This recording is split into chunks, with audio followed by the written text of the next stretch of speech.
I'm 680 News Senior Business Editor Mike Eppel. Good start to the week on the markets. Big gains on Wall Street. In fact, the U.S. benchmarks have seen the biggest two-day rally since early this summer.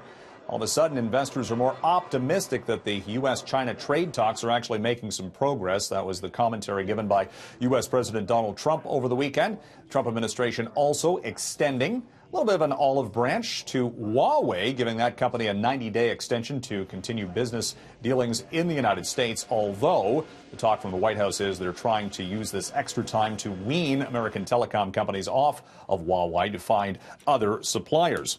Also, the signals given from China about the potential for cutting interest rates. China's central bank saying they're looking at interest rate policy reform, and we saw a big rally today on the markets. In the Asia-Pacific trend, many of them up by as much as 3% in the Monday trade. Trade tensions, economic worries, the interest rate environment, all of these will be front and center when the big Canadian banks start to report earnings later this week. The RBC will kick things off on Wednesday, followed by the CIBC on Thursday. Investors have been very cautious and concerned about the bank earnings potential with the low interest rate environment, so much so that just last week we saw shares of the CIBC hit a two-year low on the TSX.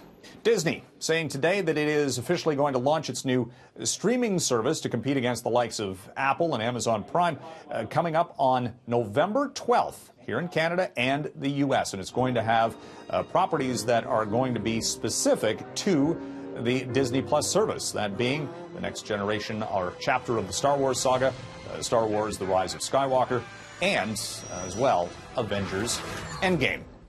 Return to sender. The Ontario Cannabis Store is sending back close to $3 million worth of product from CanTrust Holdings, saying they were in non-compliance with licenses. This follows Health Canada's ruling that at two of CanTrust's Ontario production facilities, the company was in breach of license, and that is all now under review.